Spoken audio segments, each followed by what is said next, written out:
Dnešné stretnutie je venované tomu, že chcem opätovne ohlásiť kandidatúru na trenčianskeho župana. Nie som tu dnes sám, ale sú tu so mnou aj moji kolegovia, s ktorými som 4 roky spolupracoval ako poslancami zastupiteľstva Trenčianskeho samosprávneho kraja. Sú tu aj noví kolegovia, noví kandidáti, ktorí sa uchádzajú o post poslanca zastupiteľstva Trenčianskeho samosprávneho kraja v jednotlivých obvodoch, v jednotlivých okresoch Trenčianskej župy. Za tie 4 roky pretieklo veľmi veľa vody dole váhom. Na druhej strane ten čas veľmi rýchlo utiekol a dnes sme tu preto, aby som sa pohľadol za tým, čo sme za tie 4 roky v rámci Trenčianskeho samosprávneho kraja pod môjim vedením urobili. Prešli sme naozaj veľkú cestu, ale cieľ je stále pred nami. Alebo môžeme kľudne povedať aj to, že minulosť nás formuje a budúcnosť si vyberáme. Tie skúsenosti, ktoré som nabral nielen za posledné 4 roky pri riadení Trenčianskeho samosprávneho kraja, sú naozaj veľké a chcem ich zhodnotiť a ponúknuť aj naďalej obyvateľom Trenčianskeho kraja na ďalšie 4-ročné volebné obdobie. Uvedomujem si, že tento mandát mi dávajú obyvateľia Trenčianskeho kraja, že tento mandát je len dočasný, je vypožičaný na určité obdobie a myslím si, že za tie posledné 4 roky sme toho urobili naozaj veľmi veľa. Preto chcem aj ďalej pokračovať v rozrobených projektoch, ktoré sa týkajú takmer každého obyvateľa Trenčianskeho kraja v rámci tých kompetencií, ktoré Trenčianska župa má. Či je to starostlivosť o seniorov, sociálne služby, či je to vzdelávanie, ktoré je naozaj veľmi dôležité pre budúcnosť tejto krajiny, tohto kraja. Či je to zdravotníctvo, cez ktoré sa staráme o tých, ktorí to naozaj potrebujú. Či sú to kvalitné cesty a aj doprava. Veľa ďalších kompetencií, ktoré sme pridali, alebo okruhov, ktoré nás ako Trenčiansky samosprávny kraj možno teda inšpirujeme aj ostatné kraje. Či je to projekt Zelenej župy, rôzne dotačné schémy, cez ktoré pomáhame obyvateľom Trenčianskeho kraja, občianskym združeniam, mestám, obciam a ďalším organizáciám, ktoré to potrebujú na výkon svojej činnosti. Takže uchádzam sa opätovne o post predsedu Trenčianskeho samosprávneho kraja a chcem slúžiť naďalej tomuto krásnemu kraju a obyvateľom, ktorí v tomto kraji žijú nasledujúce 4 roky. Dovoľte mi zhodnotiť, ako sa Trenčianskému kraju darilo za posledné 4 roky a urobili sme toho naozaj veľmi veľa a som hrdý na to, čo sme v rámci Trenčianskej župy aj s mojimi kolegami, a nemyslím teda len poslancov zastupiteľstva Trenčianskeho samosprávneho kraja, ale aj zamestnancov Trenčianskej župy, ktorí každodenne pracujú preto, aby Trenčiansky samosprávny kraj vyzeral tak, ako vyzerá. Začnem možno tým, a vždy sa patrí povedať aj nejaké čísla, čo sa týka hospodárenia. Veľa ľudí hovorí, že z čísel sa nenajíme, ale tieto čísla hovoria asi za všetko. Za posledné 4 roky sme zhodnotili alebo pridali pridanú hodnotu do majetku Trenčianskeho samosprávneho kraja v hodnote viac ako 213 miliónov eur. Za 4 roky sme zrealizovali projekty v hodnote viac ako 235 miliónov eur. Toto sú naozaj čísla, ktoré hovoria o tom, že Trenčianska župa pripravila také projekty, ktoré naozaj zvyšujú pridanú hodnotu obyvateľom tohto kraja. Na druhej strane sme aj znížili našu dlhovú zaťaženosť, zadlženosť a táto zadlženosť sa pohybuje teraz pod úrovňou 30%.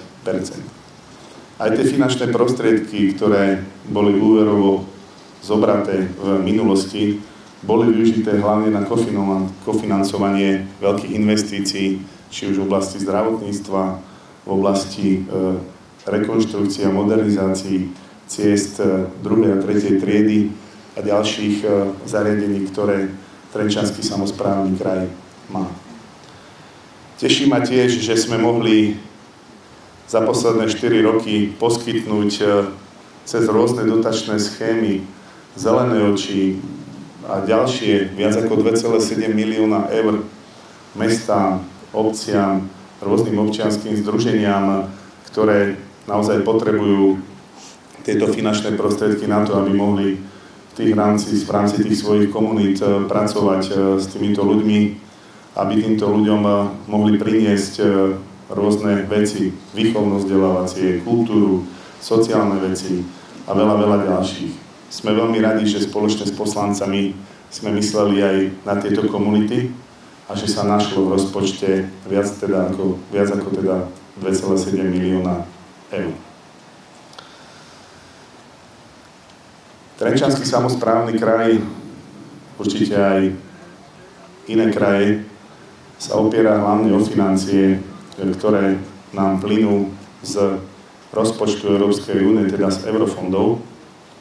A mňa veľmi teší, že to bolo niekoľko desiatok a tých podkladov, ktoré mám, to bolo viac ako 123 miliónov eur, ktoré pretiekli len cez Trenčiansky samosprávny kraj a organizácie zriaďovateľskej pôsobnosti Trenčianskej župy. Tie ďalšie milióny, ďalšie desiatky miliónov, ktoré prišli do Trenčianskeho kraja, boli projekty, kde boli žiadateľmi mesta, obce a ďalšie organizácie. Čiže hovorím len o finančných prostriedkoch, o tých 123 miliónoch za posledné 4 roky, ktoré pritiekli do projektov, ktoré realizoval Trenčiansky samosprávny kraj, respektíve jeho organizácie. Ak môžem postupne začať, že do ktorých oblastí išli tieto nemalé finančné prostriedky. Začnem asi cestnou infraštruktúrou a tu si dovolím povedať, že Trenčianska župa bola v čerpaní eurofondov na cestnú infraštruktúru asi najlepšia.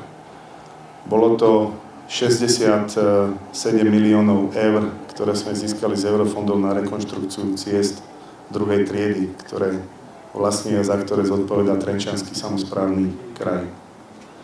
Ono sa to odrazilo aj v tom hodnotení cestnej infraštruktúry v rámci celého Slovenska. A tá posledná správa, ktorú robila Slovenská správa ciest, ktorá hodnotí nielen stav ich štátnych ciest 1. triedy, ale aj ciest samosprávnych krajov, ciest 2. a 3. triedy, hovorí o tom, že Trenčiansky samosprávny kraj má 92% ciest 2. triedy vo veľmi dobrom stave.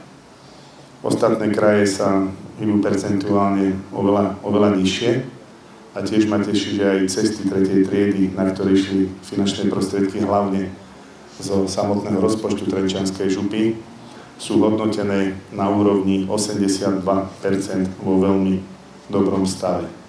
To je tiež prvé miesto v rámci všetkých vyšších územných celkov. Takže môžeme skonštatovať, že naozaj táto cestná infraštruktúra sa za posledné 4 roky výrazne zlepšila. Myslím, infraštruktúra ciest 2. a 3. triedy, za ktoré priamo zodpovedá Trenčianska župa.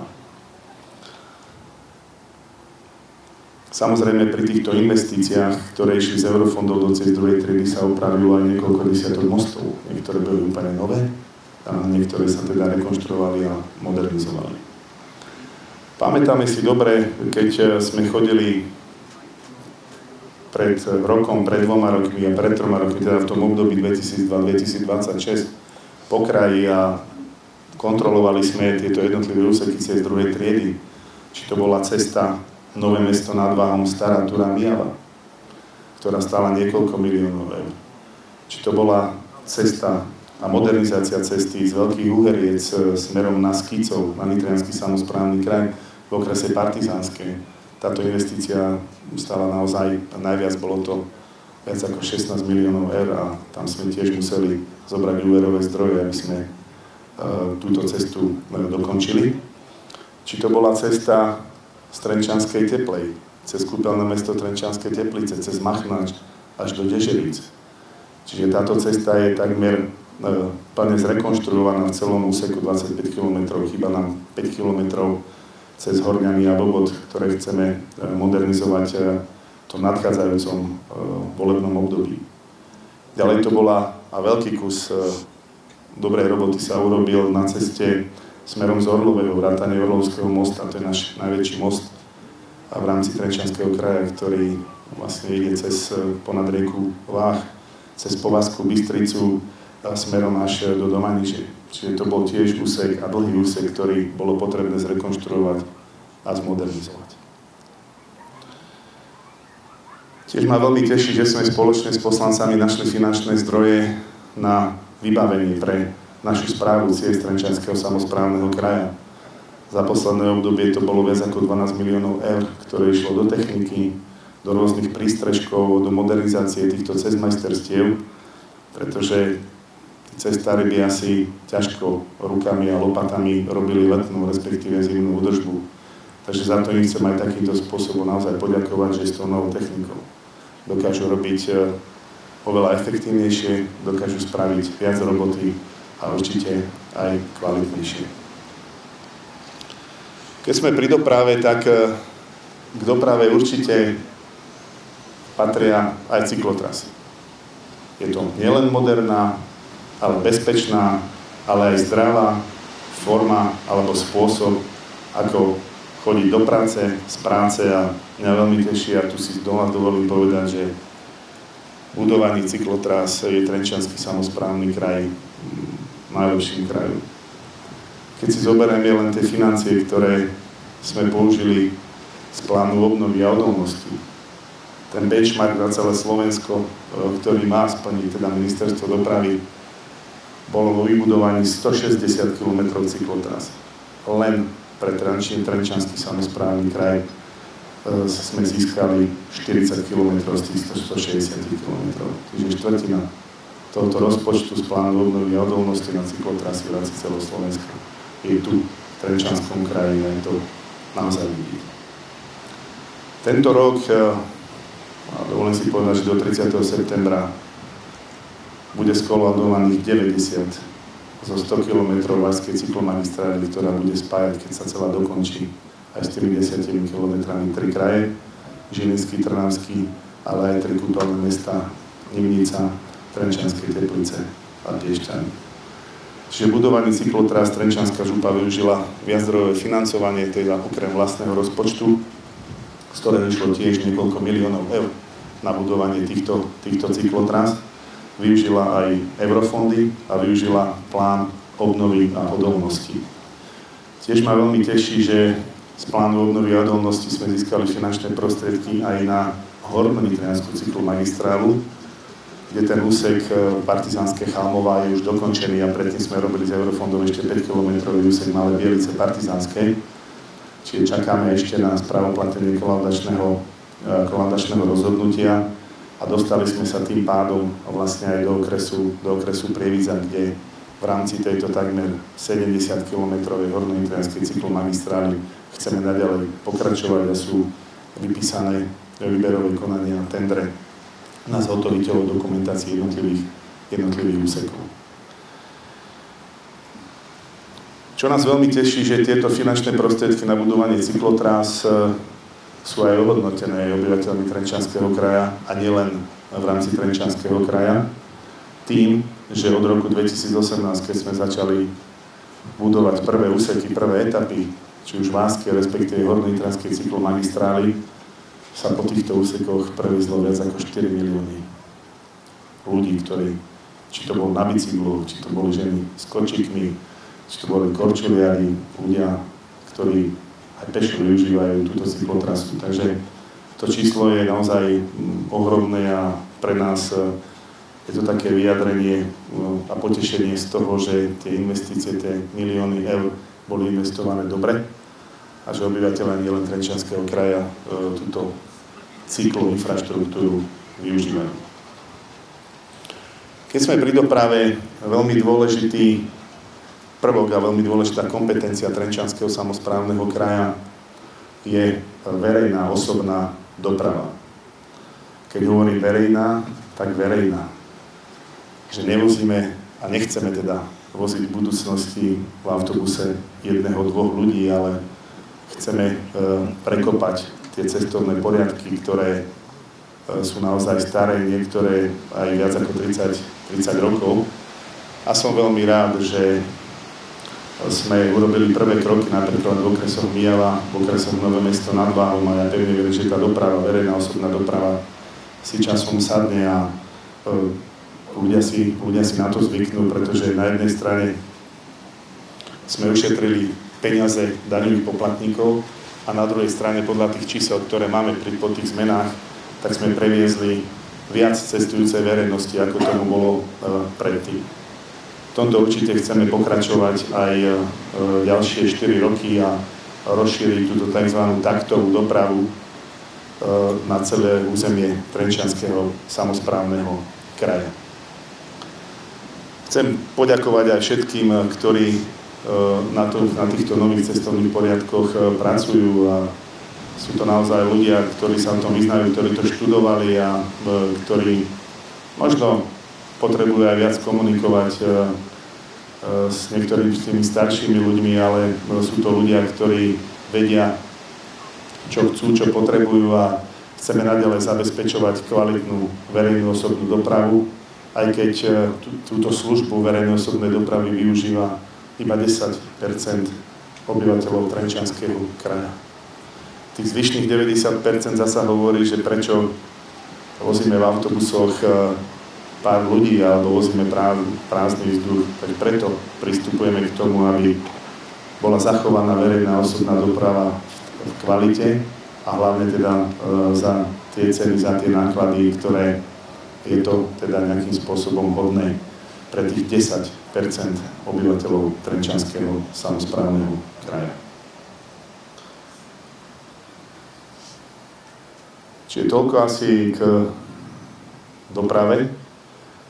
Čo sa týka vzdelávania stredných škôl, tak som veľmi rád, že stále sme medzi krajmi, ktoré majú systém duálneho vzdelávania. Nie je to nič iné, ja to vždy hovorím, je toto stále dobré učňovské školstvo, ktoré tu bolo do 89. v rámci bývalého Československa a bolo najlepšie v rámci celého sveta. Takže sme naďalej medzi špičkami krajov, ktoré majú najviac žiakov v systéme duálneho vzdelávania. U nás je to viac ako 1400 žiakov, ktorí sa učia pre zamestnávateľov, čiže je to viac ako 1400 žiakov, 178 firiem a 22 stredných odborných škôl v rámci celého Trenčianskeho kraja.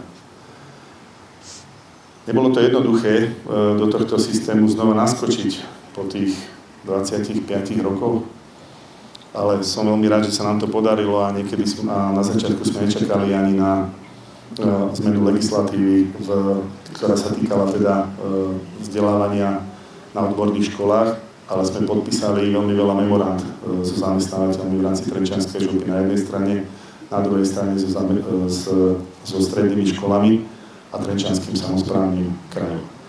Trenčiansky samosprávny kraj zabezpečuje nemalé finančné prostriedky na modernizáciu týchto našich stredných škôl.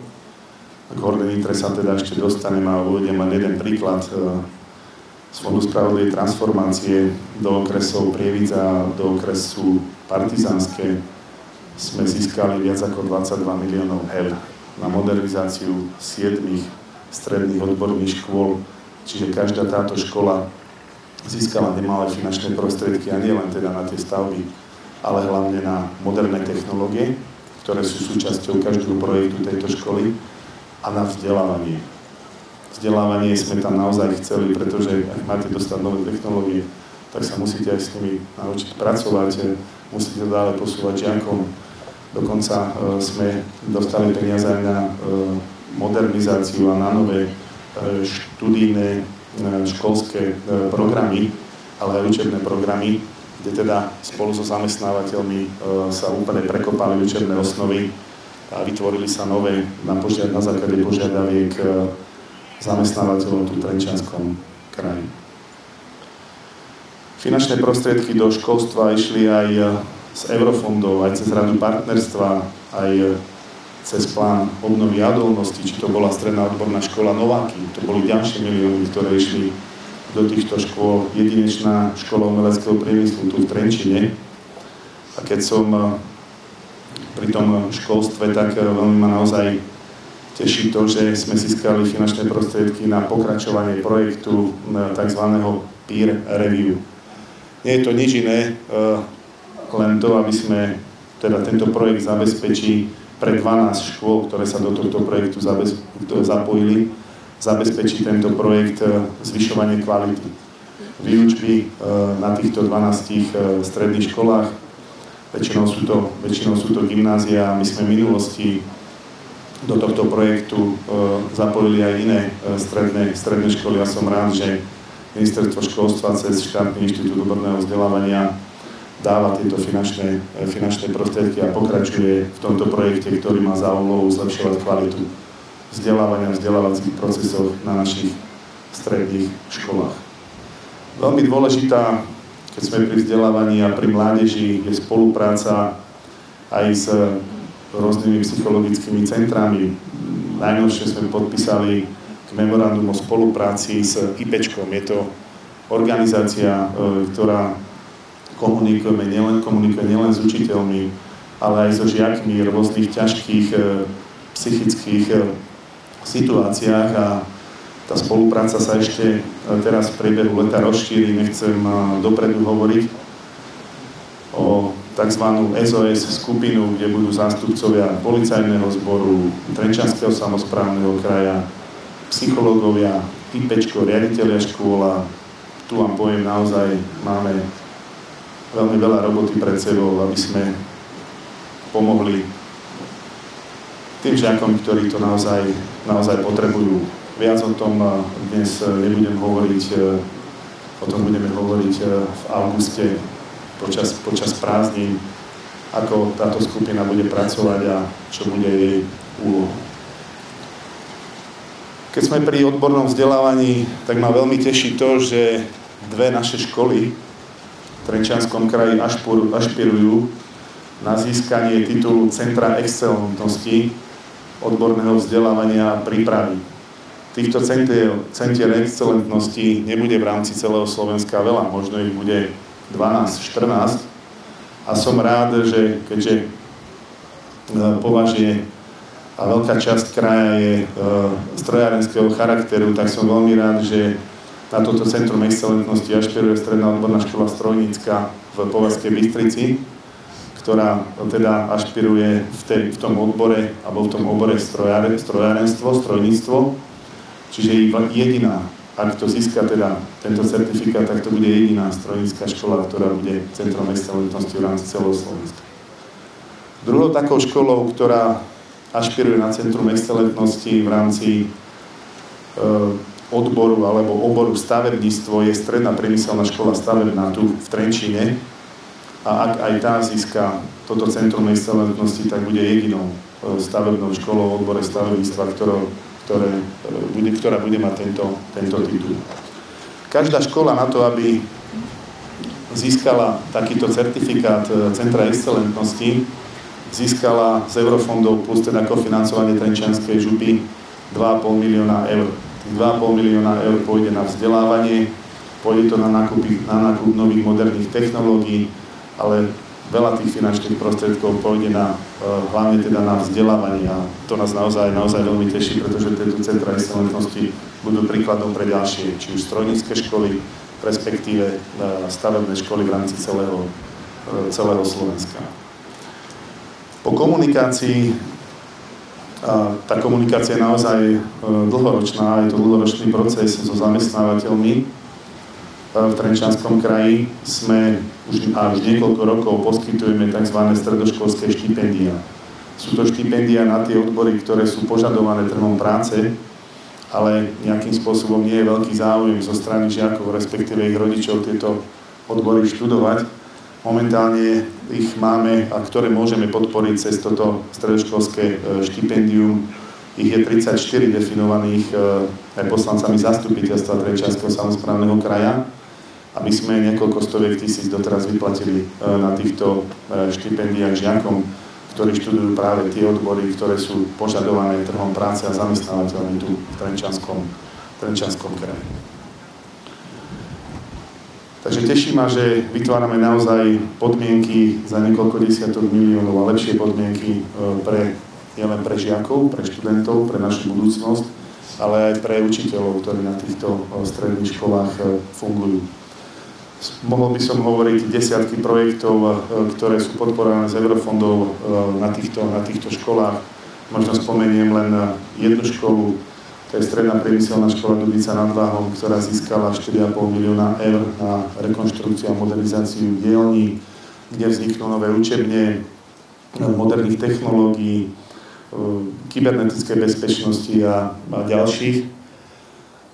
Potom a táto Stredná priemyselná škola zavádza od nového školského roku odbor prevádzka jadrových zariadení. Sú to iba dve stredné priemyselné školy na Slovensku, jedna je v Trnave a druhá v Dubnici nad Váhom, ktoré budú učiť tento študijný odbor prevádzka jadrových zariadení. Je to experimentálnom overovaní, čiže tieto dve školy zatiaľ získali tento nový študijný odbor.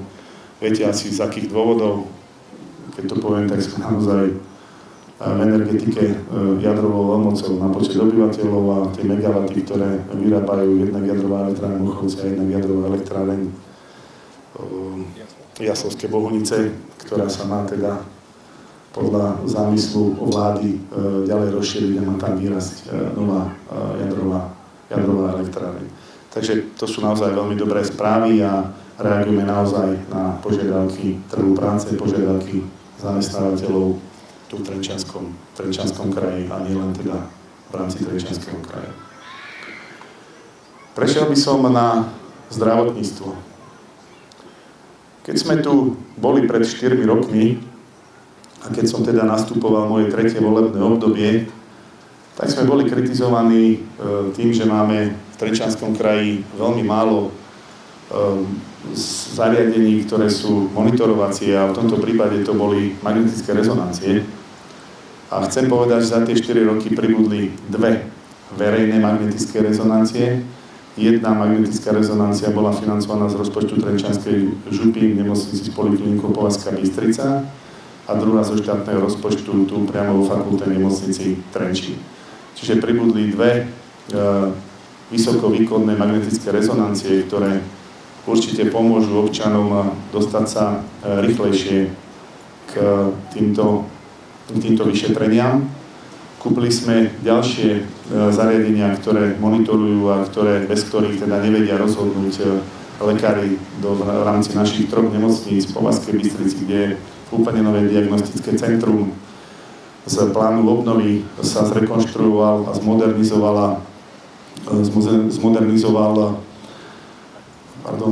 plánu obnovy a odolnosti sme získali 5 miliónov eur na rekonštrukciu ára a ďalej hýsky chirurgickej. Čiže to bolo 5 miliónov, ktoré nám pomôžu riešiť pacientov, ktorí to naozaj potrebujú a potrebujú to urgentne. Som veľmi rád, že po Povazkej Bystrici vznikol aj mobilný hospic a tiež ma veľmi teší tá starostlivosť o tých dlhodobo chorých, pretože ako dobre viete, Trenčiansky samosprávny kraj je kraj už dlhé roky, ktorý má najvyšší index starnutia a nevyzerá to ani s počtom novonarodených detí nielen tu v Trenčianskom kraji, ale v rámci celého Slovenska na najbližšie obdobie rúžovo. Preto sa musíme postarať aj o tých ľudí, ktorí sú dlhodobo chorí a veľmi ma teší, že sa rozšírilo z plánu obnovy aj oddelenia, ktoré riešia týchto dlhodobo chorých v rámci nemocnice s poliklinikou Povazkej Bystrice. Keď sme pri pláne obnovy a odolnosti, tiež ma veľmi teší, že Bojnická nemocnica získala viac ako 18 miliónov eur na rekonštrukciu, modernizáciu lôžkového fondu tejto nemocnice. Som veľmi rád, že sa podarilo vybudovať novú centrálnu sterilizáciu, že sa z toho podaril preplatiť urgentný príjem v tejto nemocnici. Tiež ma veľmi teší, že sme vybudovali za tieto finančné prostriedky a časť týchto finančných zdrojov aj OAIM, čiže ARO, urgentnú medicínu v tejto nemocnici. A tiež ma veľmi teší, že sme vybudovali nový lôžkový fond a zrekonštruovali 4 oddelenia v tejto nemocnici. Všetko v hodnote za 18 miliónov eur, plus pribudli tam teda aj moderné technológie, ako je fotovoltika a ďalšie.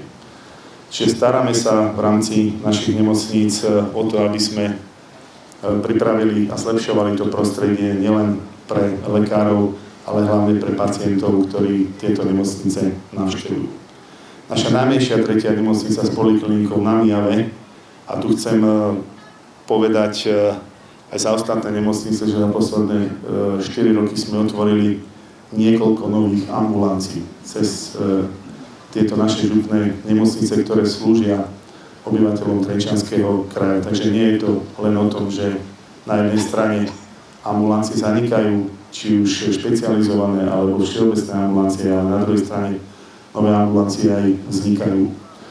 Len z plánu obnovy a odolnosti vzniklo, alebo bolo podporených 16 všeobecných ambulancií, či už dorastových, respektíve dospeláckých v rámci našich 3 župných nemocníc.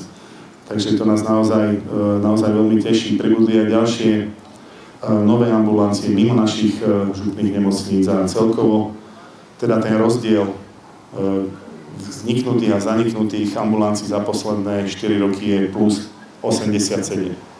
Niekto môže povedať, že je to veľa, ale hlavná časť teda z týchto 87 ambulancií nových, ktoré vznikli, tak to boli väčšinou teda ambulancie zubného charakteru, čiže zubné ambulancie, ale vznikli aj špecializované ambulancie a ambulancie všeobecného lekárstva.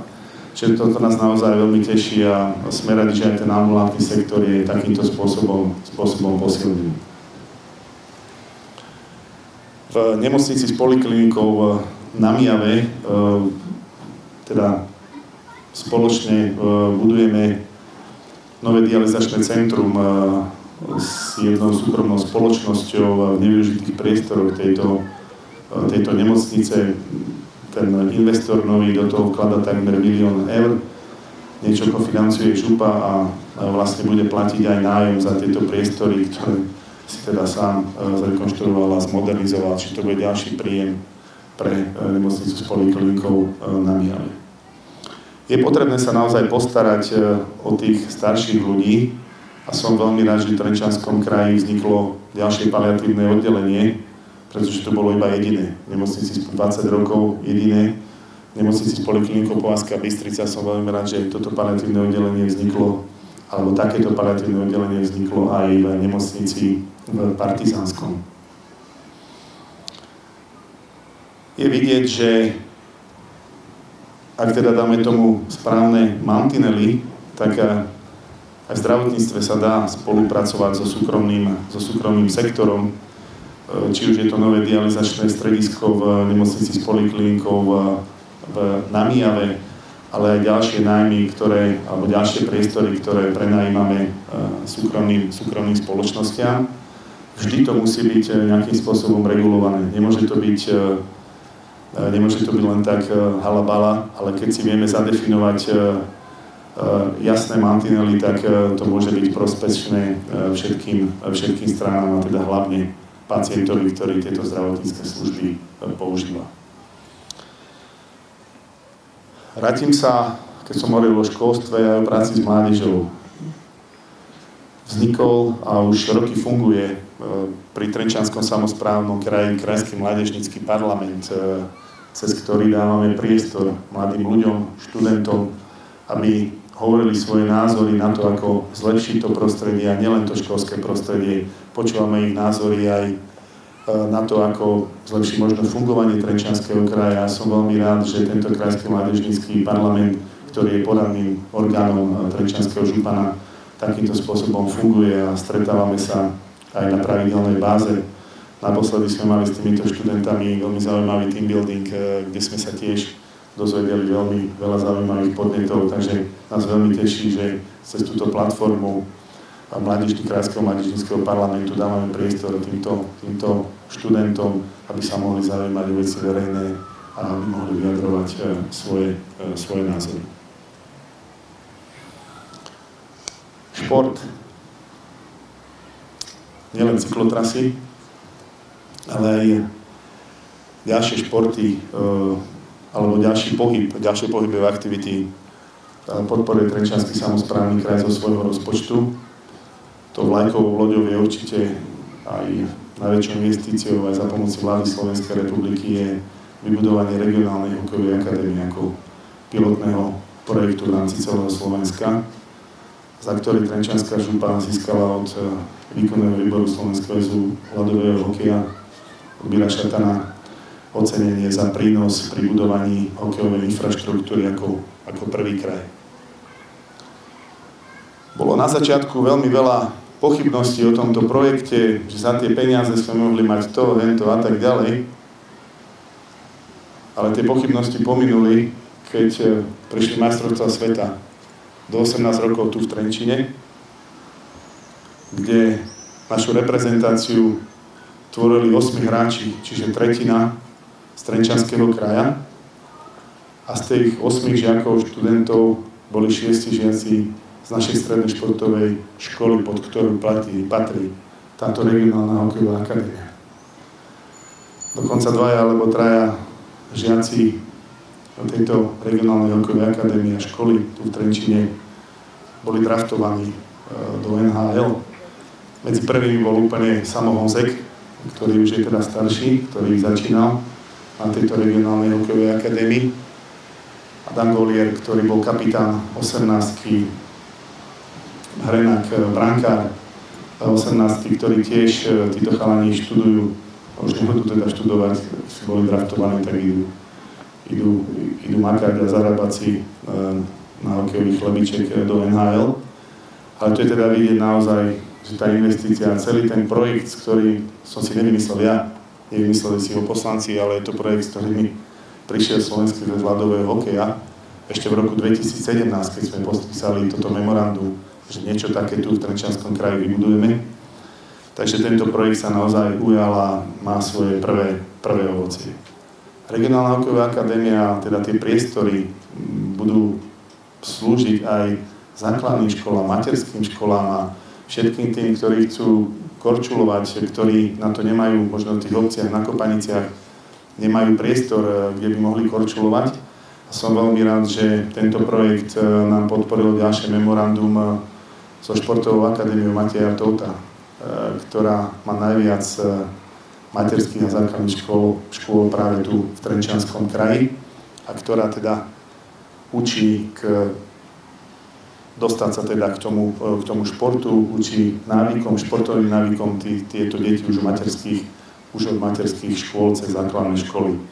Takže tento projekt je úspešný a Trenčianska župa na podporu športu vyčlenila aj vďaka poslancom ďalších 250 000 eur na športové vybavenie všetkých športov, teda ktoré si škola vybrala, ktoré stredná športová škola tu v Trenčine má a prevádzkuje tieto športy. Samozrejme, veľa miliónov eur išlo aj do športovej infraštruktúry pri našich stredných školách. Bola to výstavba nových telocviční, rekonštrukcie, modernizácie telocviční, multifunkčných ihrisk s bežeckými oválmi. Môžem teraz to rád menovať. Gymnázium Púchov, nová malá telocvičňa, rekonštrukcie Sož Handlová, Sož Nováky, úplne nový atletický oval s multifunkčným ihriskom na strednej priemyselnej škole v Zínskej, v Novom Meste nad Váhom.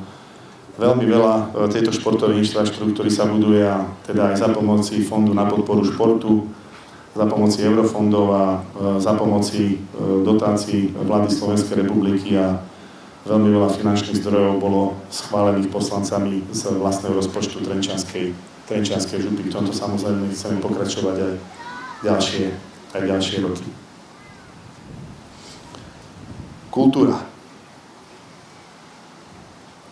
Stojíme na mieste, ktoré je súčasťou veľkého a dovolím si povedať nielen európskeho, ale aj svetového projektu, ktorý získalo mesto Trenčín ešte pred 5 alebo 6 rokmi.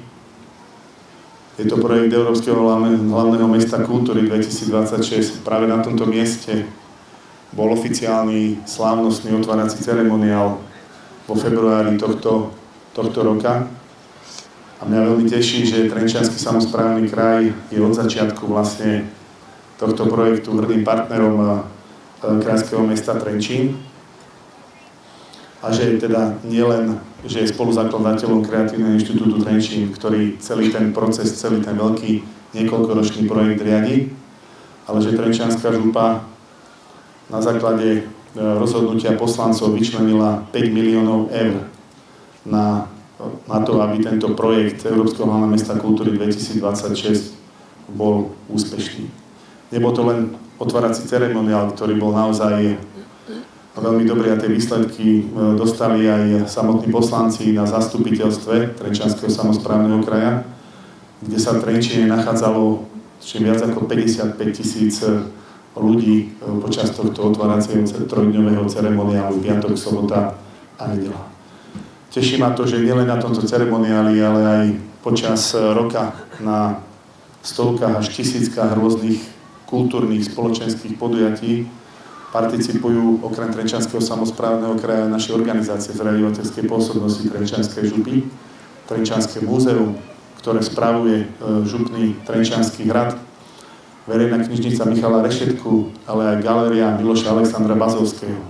A tiež ma teší, že do tohto projektu boli zapojení aj mladí ľudia z našich ďalších stredných škôl tu z Trenčína a z okolitých miest.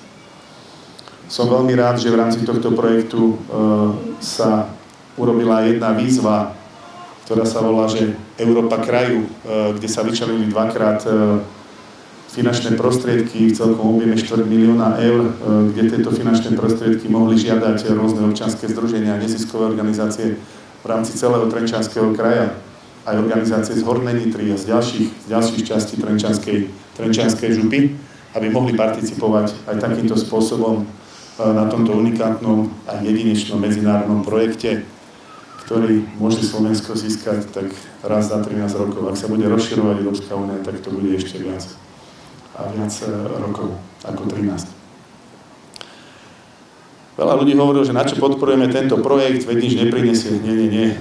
Tento projekt prinesie veľmi veľa aj do budúcna. A ja si myslím, že len samotné mesto Trenčín, ktoré získalo tento titul, ale aj naše organizácie, ktoré tu fungujú, či sú to školy, kultúrne zariadenia, poskočia minimálne o 10 rokov dopredu. Je to naozaj veľká injekcia finančná, ktorá ide aj z Európskej únie, ale aj zo strany vlády. Len vláda na tento projekt vyčlenila 15 miliónov eur, mesto ďalších 5 miliónov eur. A čo sa týka eurofondov, tak je to 38 miliónov eur, z ktorých sa ušlo 11 miliónov zatiaľ aj Trenčianskému samosprávnemu kraju na rekonštrukciu a modernizáciu Trenčianskeho hradu, na rekonštrukciu a modernizáciu verejnej knižnice Michala Rešetku a čakáme aj na ďalšie zdroje, z ktorých budeme môcť modernizovať ďalšiu národnú kultúrnu pamiatku galériu Miloša Alexandra Bazovského, ktorá je teda v tesnej blízkosti našej verejnej knižnice Michala Rešetku. Keď sme pri kultúre, tak nie je to len Európske hlavné mesto kultúry 2026, ktoré sa nám naozaj veľmi dobre podarilo uchopiť a aj realizovať, ale Trenčianska župa získala ďalšie finančné prostriedky z plánu obnovy a odolnosti na rekonštrukciu a modernizáciu pamätného domu Janka Jesenského v Banovciach nad Bebravou. Túto rekonštrukciu a modernizáciu bolo okolo 600 000 eur, ktoré sme získali. A nedávno, pred pár dňami sme túto nádhernú národnú kultúrnu pamiatku v Banovciach nad Bebravou aj otvorili. Ďalší zaujímavý projekt v oblasti kultúry, na ktorý sa nám podarilo tiež získať finančné zdroje, v tomto prípade, či je to z Európskeho hospodárskeho priestoru, nazývalo sa to norský finančný mechanizmus, švajčiarsky mechanizmus, tak od Norov sme získali tiež nemalé finančné prostriedky na rekonštrukciu Draškovičovho kaštieľa v Čachticiach, ktorý je teda tiež už zrekonštruovaný, sprístupnený a len pred pár dňami sme tam mali napríklad rokovanie SK8 samosprávnych krajov a dorábame teda z ďalších eurofondov, teraz je to z eurofondov vlastne celé to okolie, celý ten park a tie sadové úpravy okolo Dražkovičovho kaštieľa. Myslím, že to tam patrí. Je to vynikajúca, krásna národná kultúrna pamiatka, ktorá tiež pomôže zvýšiť záujem o Čachtice a o jeho okolí, myslím, v cestovnom ruchu. Čiže toľko asi ku kultúre.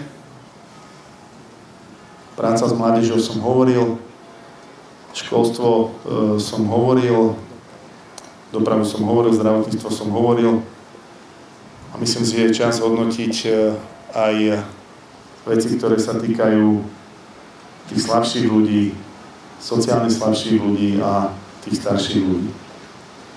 Nie sú to len dotácie, ktoré smerujú na základe memorand o spolupráci s krajskou jednotou dôchodcov na Slovensku, tu v Trenčianskom kraji, ale sú to práve našich 24 zariadení sociálnych služieb, ktoré má župa v zriaďovateľskej pôsobnosti a ktoré poskytujú rôzne sociálne služby v týchto zariadeniach pre tých, ktorí to naozaj potrebujú. My sme sa rozhodli a keďže som povedal pred chvíľou, že Trenčiansky samosprávny kraj je kraj s najvyšším indexom starnutia, tak musíme tomu prispôsobiť aj tieto sociálne služby. A nie budovaním úplne ďalších nových zariadení, ktoré by mala budovať Trenčianska župa, pretože, ako som povedal, mám ich 24. Ale čo najviac sa snažíme tých ľudí, tých starších ľudí, ktorí ešte dokážu nejakým spôsobom fungovať v tom domácom prostredí, na ktoré sú celý život zvyknutí, aby tí ľudia čo najdlhšie ostali v tomto prostredí, na ktoré sú zvyknutí. Preto sme zaviedli a získali asi ako jediný kraj projekt ktorý bol financovaný z eurofondov za viac ako 3,5 milióna eur na tzv. Monitorovanie týchto ľudí, ktorí sú v tom domácom prostredí. Do konca minulého roka, čiže 31. decembra 2025, využilo túto službu monitorovania viac ako 670 ľudí v rámci Trenčianskeho kraja. Títo ľudia môžu byť doma, môžu byť v tom domácom prostredí, plus keď to skombinujeme aj s ľuďmi, s opatrovateľskou službou, s ľuďmi, s príbuznými a tak ďalej, tak je to naozaj asi najlepšie riešenie, ktoré môžeme mať a som veľmi rád, že tento projekt sa v Trenčianskom kraji naozaj uchytil a tento projekt bude pokračovať aj ďalej. Za týmito staršími ľuďmi a za klientmi, ktorí potrebujú tieto sociálne služby, sme začali nejakým spôsobom, nie že dochádzať, ale začali sme im poskytovať služby, ktoré môžu využiť zasa opätovne doma v tom domácom prostredí. Je to napríklad služba poskytovania pomôcok, čiže ak niekto príde po nejakom zranení alebo po zdravotných problémoch, že musí byť teda doma, vieme poskytnúť rôzne polohovateľné lôžka, veľa ďalších vecí. Táto služba je naozaj tými, ktorí to potrebujú v rámci celého Trenčianskeho kraja veľmi využívaná. Spomínal som tú opatrovateľskú službu monitoringu v tom domácom prostredí. Zaviedli sme ďalšiu tzv. Odľahčovaciu službu. Ak máme na určité obdobie voľné kapacity v našich zariadeniach sociálnych služieb na určité obdobie, tak tí príbuzní, ktorí sa v tom domácom prostredí starajú o toho príbuzného, tí rodinní príslušníci, tak ho môžu teda na určité obdobie dať do tohto zariadenia sociálnych služieb a tým pádom si teda aj na chvíľku oddychnúť a odľahčiť tie svoje problémy. Aj táto služba je naozaj v rámci Trenčianskeho kraja veľmi dobre využívaná. Pribúda veľmi veľa, alebo tieto sociálne služby nie sú len o službách pre starších ľudí, pre dôchodcov, ale aj pre tých najmenších, aj pre tých ľudí, ktorí sa narodili s určitým handicapom. A ja som veľmi rád, že poslanci na poslednom zastupiteľstve schválili rozšírenie poskytovania tohto psychologického poradenstva, tohto špecializovaného psychologického poradenstva pre autistické deti, autistické spektrum. Sme rozšírili túto službu pre naše zariadenie sociálnej služby tu v Trenčíne, zariadenie DEMI.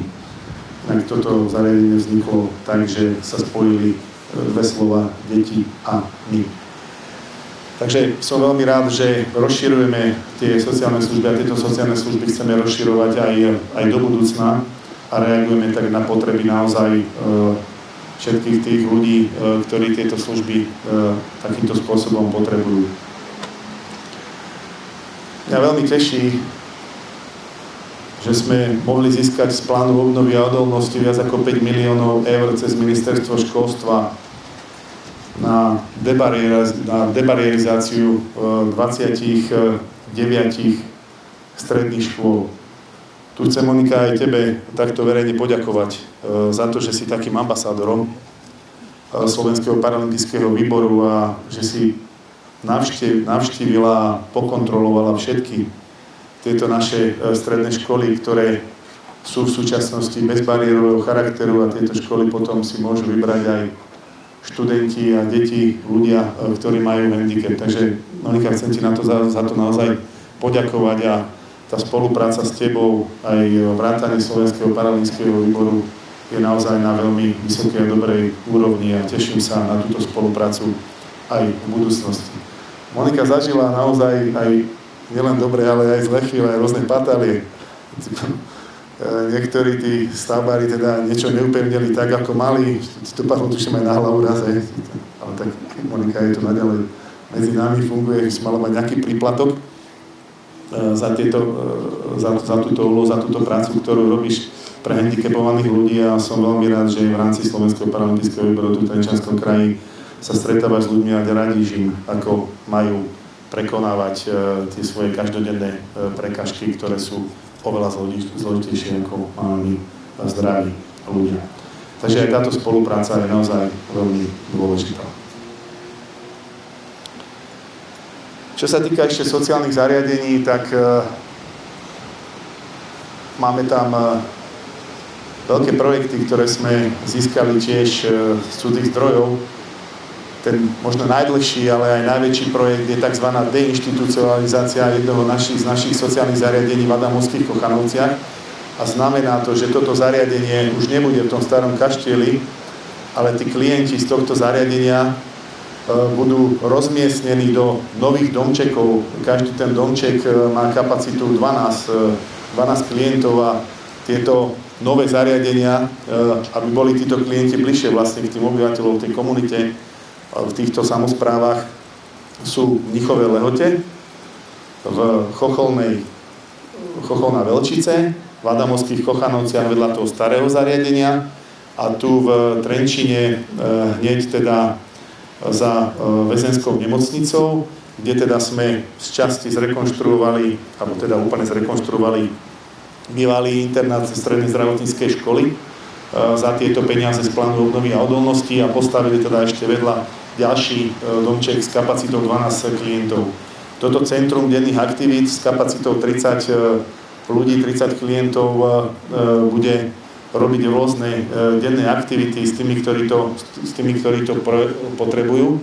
A dokonca táto budova bola vyhlásená ako za fasádu roka. Tá budova je naozaj veľmi krásna, je tam integrovaný taký presklený výťah, ktorý sa tiež musela debarézovať táto budova. Treba sa tam pozrieť, myslím, že toto zariadenie aj celá tá deinštitucionalizácia je naozaj veľmi pekná, veľmi moderná a som veľmi rád, že tento projekt sa nám podaril aj za účasti teda podpory plánu obnovy a odolnosti. Tie ďalšie zdroje musel dofinancovať samozrejme Trenčiansky samosprávny kraj zo svojho rozpočtu. Zatiaľ jediný projekt, ktorý je financovaný zo štátneho fondu rozvoja bývania, a to sa nemýlte, nie je to výstavba bytových domov, ale sme rozšírili využitie toho fondu, ktorý je v štátnom fonde rozvoja bývania aj na to, aby sa s neho mohli financovať zariadenia sociálnych služieb. Takže kompletne sme vykuchali, zrekonštruovali, zmodernizovali jedno naše zariadenie sociálnych službách v Letnických Rovniach, ktoré otvoríme v septembri. Ja keď som hovoril o rozšírení možností vlastne štátneho fondu rozvoja bývania, chcem tu poďakovať aj Jožkovi Habaníkovi, môjmu kolegovi z parlamentu, s ktorým sme spoločne presvedčili Ministerstvo školstva a Ministerstvo dopravy, ktoré manažuje, od ktorých je zavesený štátny fond rozvoja bývania, aby sme tieto finančné prostriedky mohli rozšíriť a použiť aj na výstavbu, rekonštrukciu stredoškolských a vysokoškolských internátov. V budúcnosti Trenčiansky samosprávny kraj má pripravené projektové dokumentácie na 4 a potom postupne až na 6 stredoškolských internátov, ktoré chceme modernizovať aj za pomoci štátneho fondu rozvoja bývania. Hovoril som o sociálnych veciach, ak som niečo zabudol, tak znova mi to príde na um, tak by som ešte sa k tomu vrátil. A dovolte mi ešte povedať niečo o tom, že aký je ten Trenčiansky samosprávny kraj z pohľadu úradu.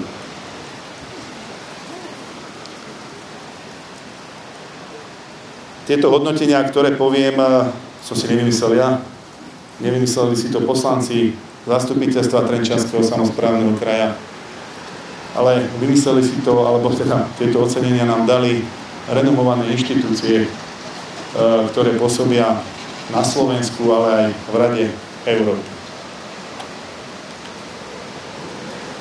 Trenčiansky samosprávny kraj je už 4. krát najtransparentnejším krajom.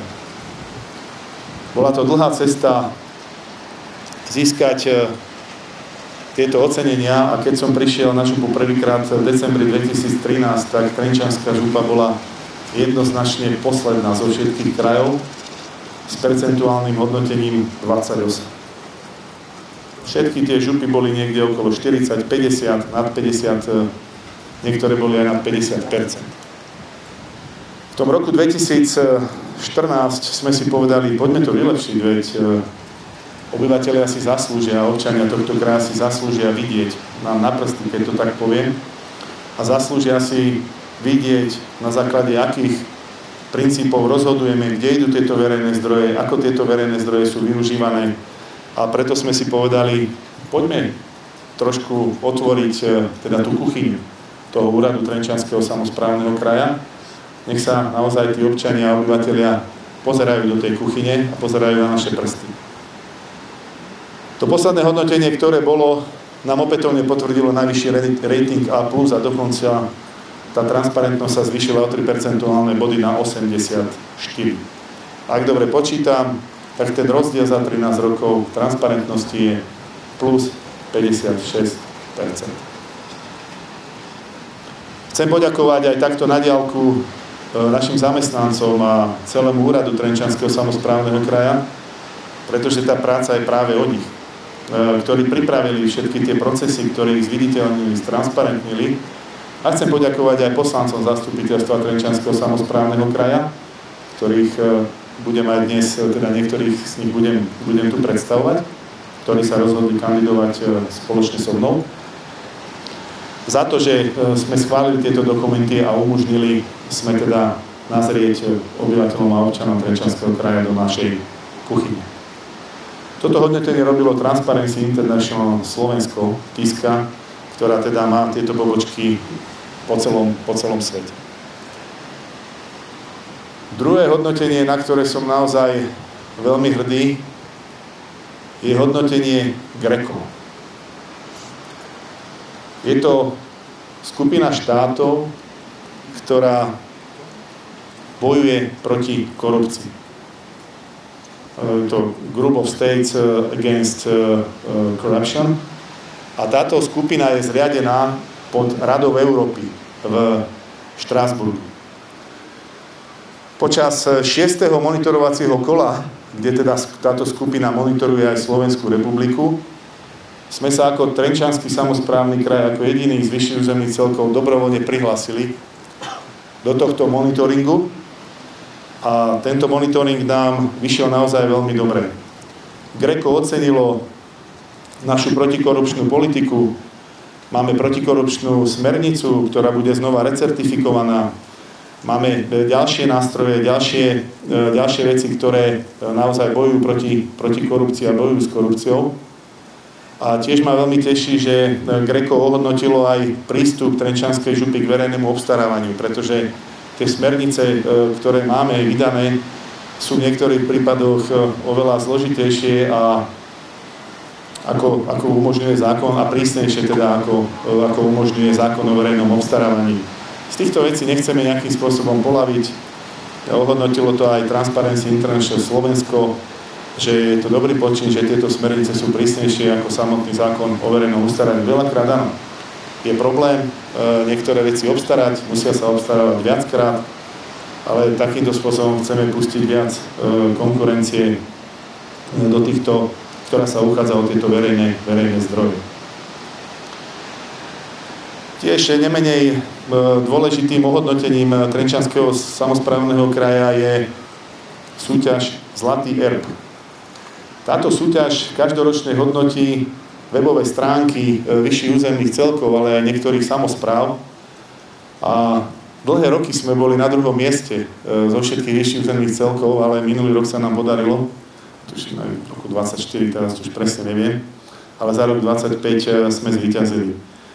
Tu je to o tom, že naozaj na tej webovej stránke Trenčianskeho samosprávneho kraja nájde človek naozaj takmer všetko z tých kompetencií, ktoré Trenčianska župa má. A toto hodnotenie, alebo túto súťaž Zlatý erb robia zástupcovia SK8, z MOSu a ďalších verejných inštitúcií. Takže to je tiež také hodnotenie práce našich ľudí na úrade Trenčianskeho samosprávneho kraja, že sa ďalej otvárame aj takýmto spôsobom verejnosti. Získali sme aj určité ocenenia v prezervácii alebo v ochrane národných kultúrnych pamiatok.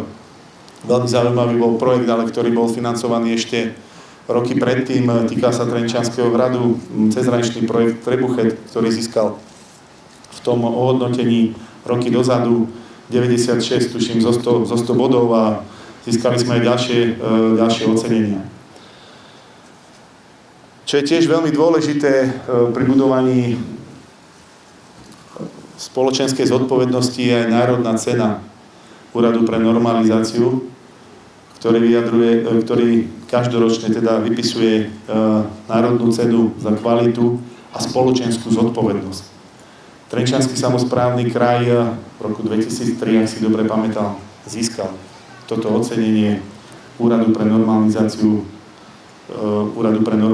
Takže to nás veľmi tiež teší, že sme spoločensky zodpovednou organizáciou, že v rámci tých kompetencií naozaj myslíme na všetkých ľudí, ktorí sa tieto kompetencie dotýkajú a snažíme sa naozaj tú spoločenskú zodpovednosť pretavovať aj do našich konkrétnych rozhodnutí, ktoré sú kryté aj finančne. Veľmi dôležitá bola správa verejného ochrancu práv, ktorý hodnotil prístup a spravodlivosť obyvateľov Slovenska v rámci jednotlivých volieb, čiže volieb do samospráv miest a obcí a volieb do samosprávnych krajov, ako demokraticky a spravodlivo sú rozdelené volebné obvody. Mňa veľmi teší, že verejný ochranca práv zhodnotil Trenčiansky samosprávny kraj spolu s Nitrianskym samosprávnym krajom za kraje, ktoré majú najspravodlivejší a najdemokratickejší prístup k svojim voličom, pretože máme naozaj dobre rozdelené volebné obvody a teraz vlastne pondelok na zastupiteľstve sme schválili znova 9 volebných obvodov, ktoré na 99,9999% kopírujú okresy Trenčianskeho kraja. Tých 0,00, neviem, 10 000 je to, že obec Svinnu poslanci presunuli do okresu Bánovce, do volebného obvodu Bánovce nad Bebravou, aby tam mohli naďalej ostať traja poslanci. Inak by to bolo nezákonné a vlastne 17 000 voličov okresu Bánovce nad Bebravou by nemalo svojho zástupcu, aby tam boli iba dvaja poslanci. Takže toto je tiež ďalšie ocenenie zo strany verejného ochrancu práv, ocenenie prístupu k tomu, akým spôsobom umožňujeme voličom Trenčianskeho kraja zúčastňovať sa na veciach verejných aj cez tieto regionálne voľby. Posledná asi veľmi dôležitá správa tiež a také hodnotenie. Mali sme kontrolu z úradu na ochranu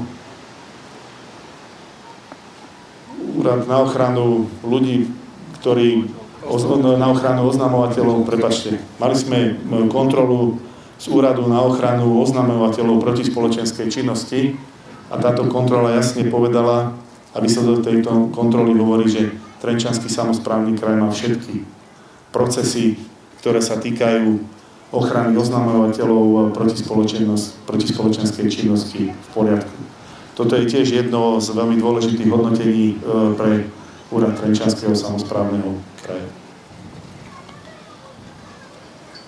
Toľko asi zhodnotenie toho štvoročného, posledného alebo ostatného pôsobenia na poste Trenčianskeho župana. A dovolte mi teda len v krátkosti zasa prierezovo prejsť, čo by sme chceli tie ďalšie 4 roky robiť, pretože Trenčiansky kraj je kraj, ktorý je naozaj nielen moderný, ale pulzujúci a nikdy nezastavujúci sa kraj. A preto musíme reagovať na tie veci, ktoré si tento čas, táto doba vyžaduje.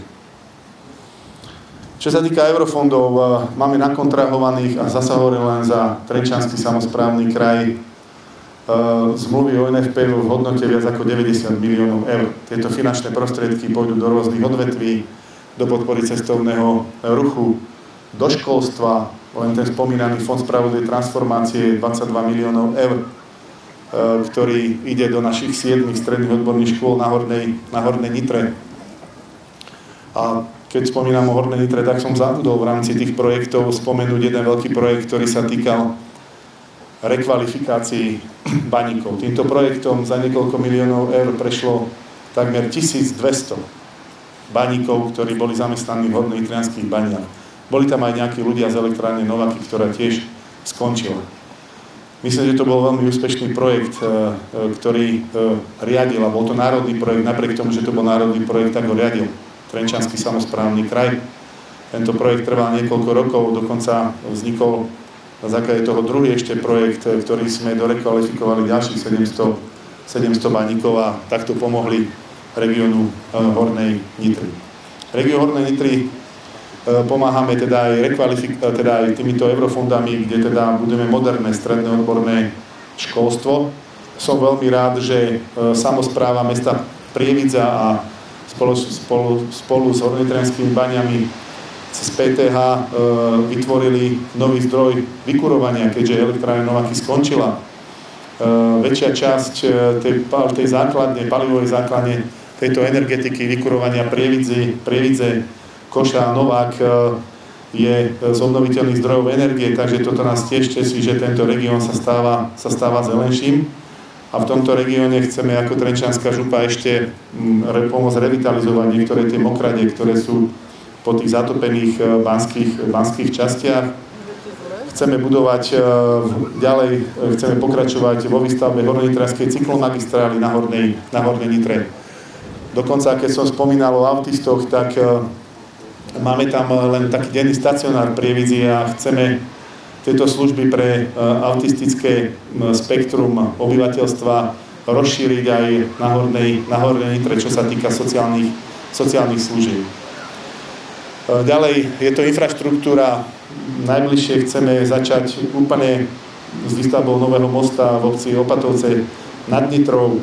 Musíme teda ale počkať najskôr na rekonštrukciu kruhovej križovatky, kde máme združené prostriedky s mestom Prievidza na našej ceste 3. triedy a tiež ma veľmi teší, keď som postupne pri tej infraštruktúre, že zatiaľ máme 14 miliónov eur na dobudovanie ciest, cestnej infraštruktúry, ciest 2. triedy, niektorých tých úsekov ciest, ktoré som už dnes spomínal a ktoré sú už z eurofondov vybudované.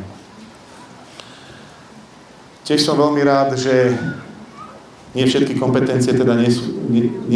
kompetencie sú kompetencie Trenčianskeho samosprávneho kraja. Teší ma aj pomoc vlády Slovenskej republiky aj Slovenskej správy ciest a chcem poďakovať takto aj na diaľku znova ministrovi dopravy Jožovi Rážovi za to, ako nám vychádzal v ústretí nielen pri pláne obnovy a odolnosti, či sú to tie budovy alebo tie cyklotrasy, ktoré som spomínal, ale chcem mu poďakovať aj za rekonštrukciu cesty 1/49, ktorá ide smerom z Českej republiky do Puchova, ktorá bola dlhé roky naozaj vo veľmi zlom stave.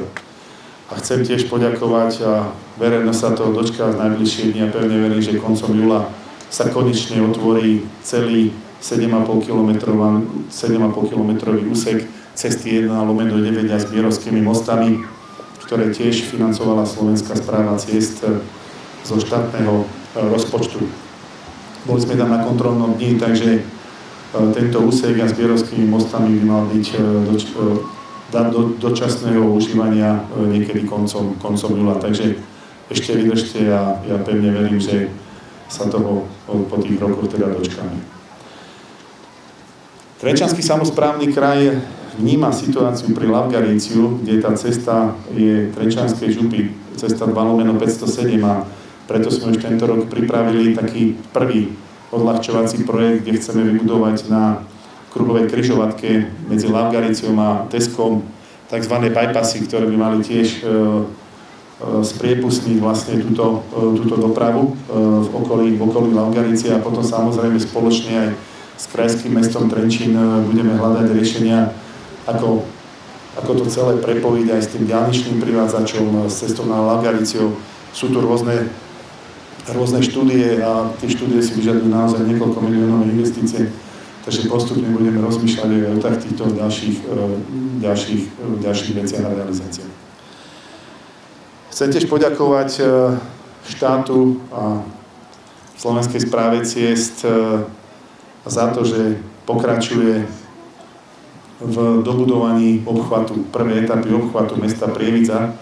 Tento obchvat a táto prvá etapa je veľmi dôležitá pre toto mesto, pretože tých možno viac ako 150 kamionov denne, ktoré chodia teraz cez mesto Prievidza do priemyselného parku, je naozaj veľmi veľa, a dobudovaním tejto prvej etapy obchvatu zo strany štátu mesta Prievidza výrazne pomôže odľahčiť túto kamionovú dopravu z priemyselného parku cez mesto Prievidza.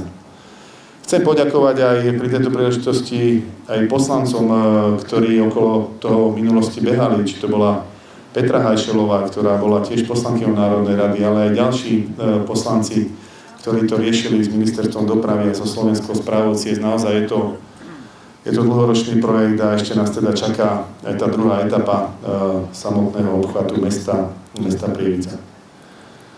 Tiež chcem poďakovať znova štátu za to, že začal pri Bánovciach budovať odbočku z obchvatu z rýchlostnej cesty R2, kde teda je do toho zaangažovaný aj Trenčiansky samosprávny kraj, pretože sú to pozemky Trenčianskej župy, ktoré sme tiež spoločne s poslancami schválili na realizáciu tohto zjazdu, a ktorý výrazne, je tu pán primátor Bánoviec, Robo Gašpari, mi to potvrdí, že dokáže výrazne, aj Majka Hajšová, ktorá je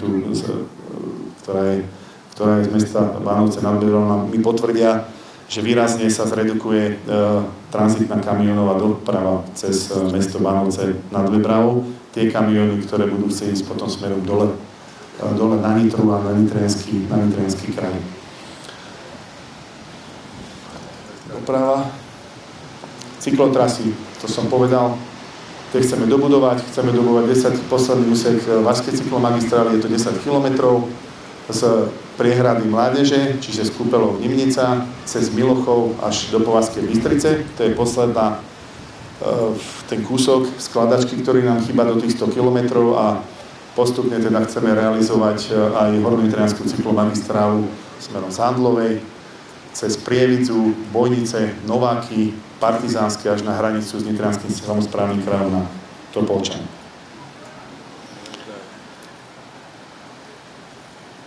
Hovoril som o verejnej osobnej doprave. Naozaj chceme zmodernizovať cestovné poriadky, pretože tie cestovné poriadky sú veľmi staré a nereflektujú na tie požiadavky cestujúcej verejnosti na jednej strane a na druhej strane tie finančné náklady, ktoré Trenčianska župa má, každoročne rastú. Takže musíme nájsť taký model fungovania pre tých 10% obyvateľov Trenčianskeho kraja, ktorí využívajú túto verejnú osobnú dopravu, aby nám tie náklady takto rapidne nestúpali, ale aby bola zabezpečená kvalitná obslužnosť celého Trenčianskeho kraja, samozrejme aj v spolupráci so SSK železnicami slovenskej, so železničnou spoločnosťou Slovensko, ktorá si objednáva teda výkony osobnej železničnej dopravy od štátu.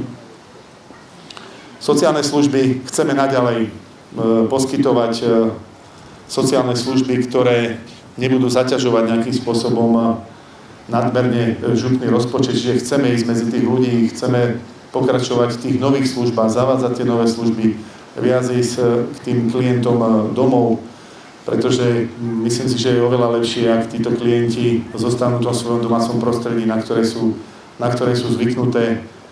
Takže v tomto chceme pokračovať v týchto sociálnych službách. Samozrejme v rekonštrukciách, modernizáciách našich zariadení sociálnych služieb je pred nami veľká výzva, pretože sa menilo financovanie neverejných poskytovateľov a vyššie územné celky počnúť s 1. júlom tohto roku budú financovať aj neverejných poskytovateľov v niektorých sociálnych službách.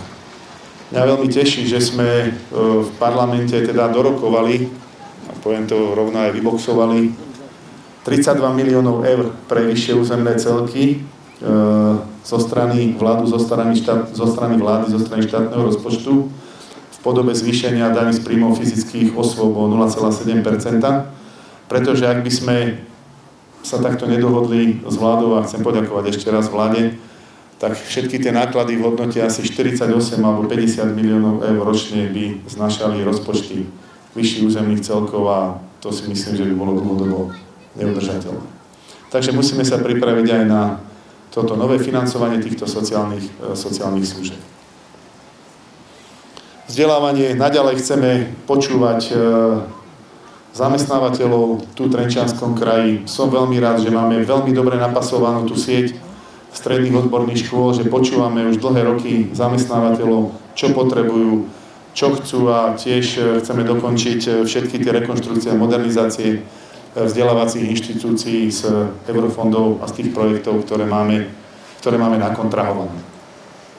Zdravotníctvo.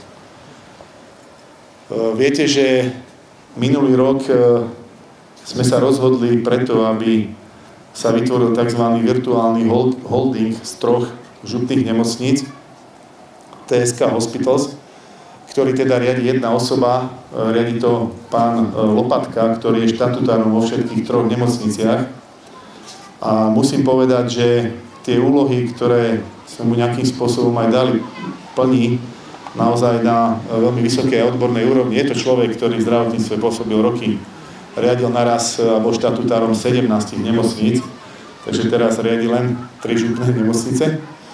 A myslím, že sa to celkom darí a týmto župným nemocniciam budeme mať zvlášť tlačovú konferenciu, tlačový briefing za mojej účasti, kde teda oznámime a budeme informovať, teraz neviem, či cez leto alebo v septembri, o tých hospodárskych výsledkoch, o poskytovaní zdravotnej starostlivosti, čo sa od toho 1. januára, pretože do konca minulého roka tie 2 mesiace sa pán riaditeľ oboznamoval s tými nemocnicami, riešil personálne veci a tak ďalej, takže predstavíme a zhodnotíme to pôročné fungovanie, kde sme sa s týmito našimi nemocnicami župnými dostali. Naďalej chceme, a hovorím to aj tu, odkedy som sa stal županom, nikdy nepredáme župné nemocnice. Nikdy ich nepredáme ani s majetkom, nikdy sa ich nezbavíme, to hovorím znova.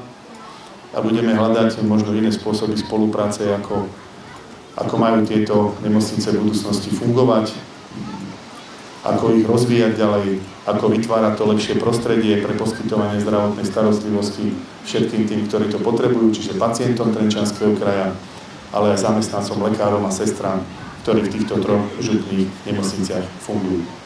Tiež ma veľmi teší, že sme, a to je asi jeden z najväčších projektov, že sme z balíka na z Fondu spravodlivej transformácie, ktorý je určený teda pre 2 okresy Trenčianskeho kraja, Prievidzu a Partizánske, získali ďalších 10 miliónov eur do Bojnickej nemocnice na zníženie energetickej náročnosti tohto zariadenia. Ja keď som nastúpil v roku 2013, tak od roku 2014 bola Bojnická nemocnica permanentne staviliskom. Preinvestovala sa tam milióny eur. Som veľmi rád, že aj v nemocnici na Mijave, aj tam mohli ísť finančné prostriedky z Trenčianskej župy. Že mohli ísť finančné prostriedky aj do Povazko-Bystrickej nemocnice. A verte či neverte, za tých posledných 10 rokov investovala Trenčianska župa zo svojho rozpočtu. Nie z eurofondov, nie zo štátneho rozpočtu. 62 miliónov eur do týchto nemocníc. 62 miliónov eur išlo do rozvoja týchto 3 župných nemocníc z vlastného rozpočtu Trenčianskeho samosprávneho kraja. Toto neurobila v histórii žiadna župa. Takže veľmi nám záleží na tom, aby naozaj tieto nemocnice fungovali, aby sa rozvíjali a aby poskytovali ten požadovaný rozsah zdravotnej starostlivosti, ktorý naozaj obyvateľia Trenčianskeho kraja v týchto nemocniciach potrebujú.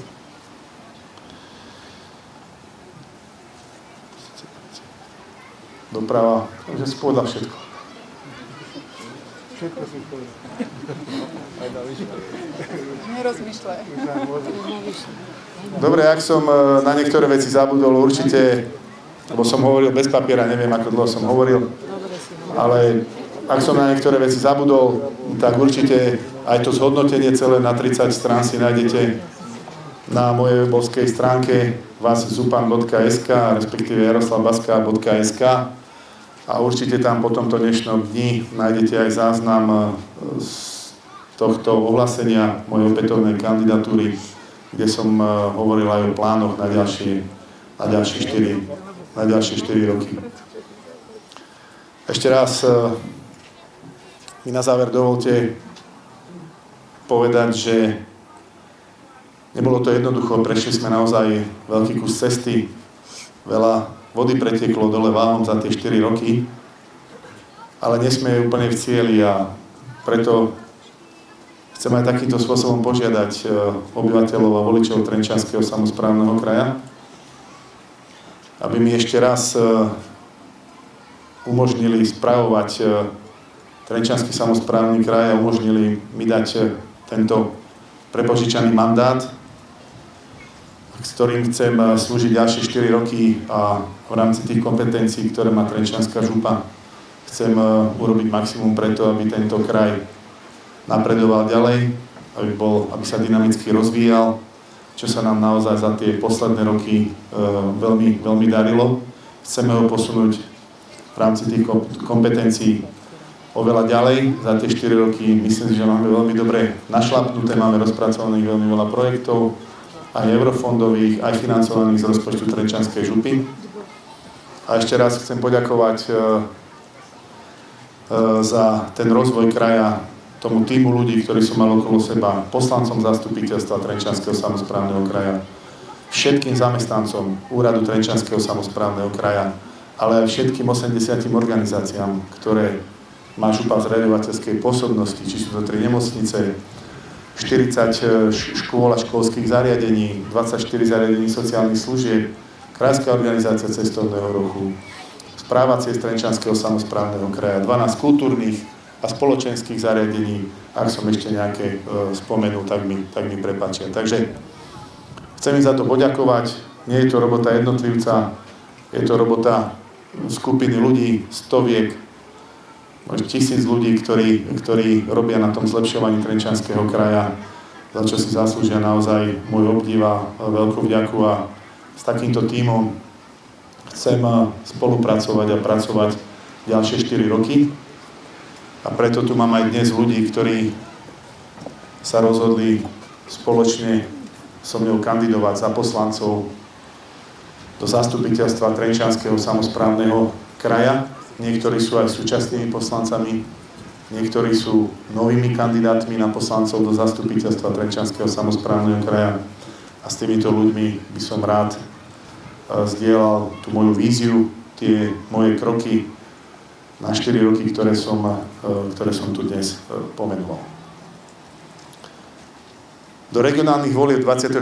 októbra tohto roku idem s podporou koalície 4 strán. Teraz som nominantom strany Smer Slovenská sociálna demokracia, ktorej som aj členom. Ďalšou stranou, ktorá ide v koalícii nielen na župana, ale aj na poslancov zastupiteľstva Trenčianskeho samosprávneho kraja, je strana Hlas sociálna demokracia. Ďalej je to hnutie Republika a Slovenská národná strana. S týmito stranami sme sa dohodli na vytvorení spoločnej koalície na župana a poslancov zastupiteľstva Trenčianskeho samosprávneho kraja. Ja vítam a budem vítať aj uvítam podporu ďalších politických strán, ktorých reprezentanti sú obyvateľmi Trenčianskeho kraja a všetky tie kroky, ktoré chcem robiť najbližšie 4 roky, budem robiť pre všetkých obyvateľov Trenčianskeho kraja, aj pre tých, ktorí ma možno nebudú voliť, aj pre tých, ktoré politické strany ma nepodporujú, ale chcem v prvom rade robiť veci dobre, odborne, ktoré budú slúžiť všetkým obyvateľom Trenčianskeho samosprávneho kraja, tak ako som to robil 13 rokov.